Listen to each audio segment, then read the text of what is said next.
The fathers of the church had great influence on development of Christian thought and theology. Oggi parleremo di tre padri molto importanti che soggiornarono proprio a Roma: San Girolamo, Sant'Agostino e San Leone Magno.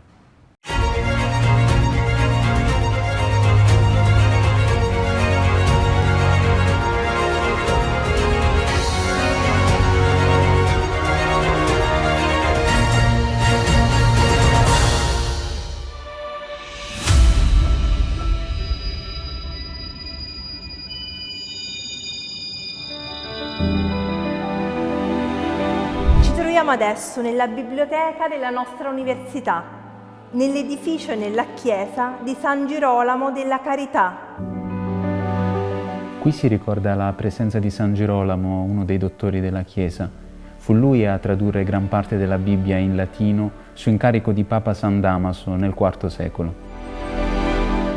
Questa versione, chiamata Vulgata, è stata la traduzione ufficiale della Chiesa fino all'approvazione della Neovulgata nel 1979.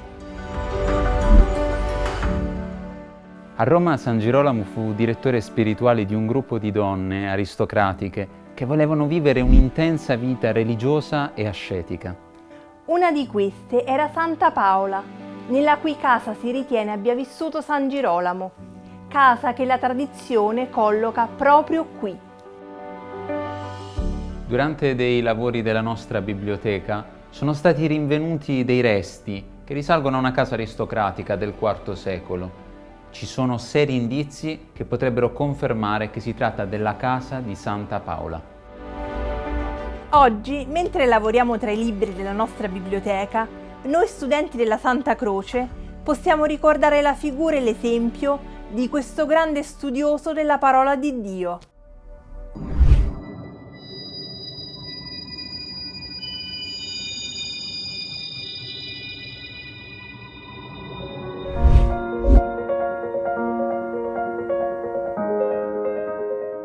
Other great saints and fathers of the early church have gone through Rome. Uno de ellos fue San Agustín de Hipona, que trabajó aquí como profesor de retórica antes de convertirse al cristianismo. His conversion came later on in Milan and brought great joy to his mother, who spent years in praying for the conversion of his son to the faith. En el libro de las Confesiones, San Agustín conserva un fascinante diálogo entre la madre e el hijo en Ostia, puerto de Roma, poco antes de la muerte de Santa Mónica. The body of that faith-filled mother, Saint Monica, is there now in the Church of Saint Augustine, right next to our university.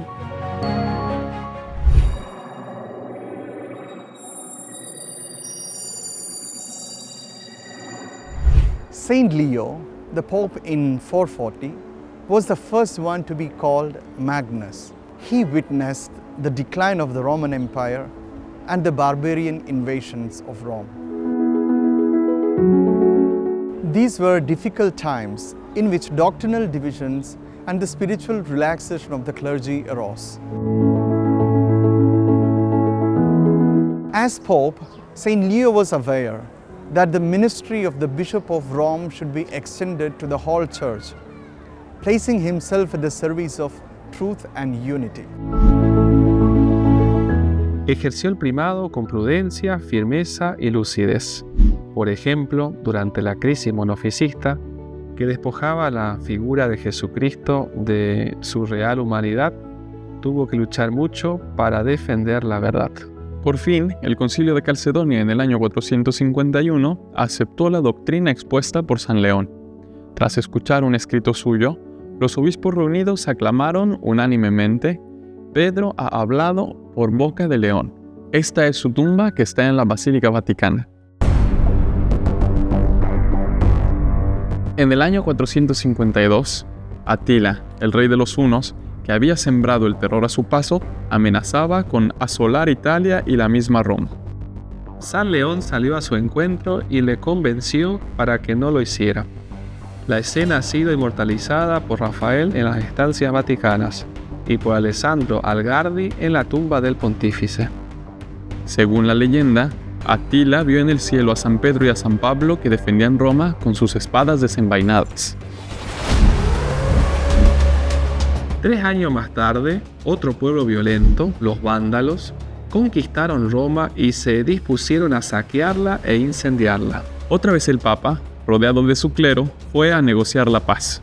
El rey vándalo Genserico aceptó respetar la vida de los romanos y no destruir la ciudad. Así, una multitud de personas se salvó refugiándose en las basílicas romanas durante los días que duró el saqueo.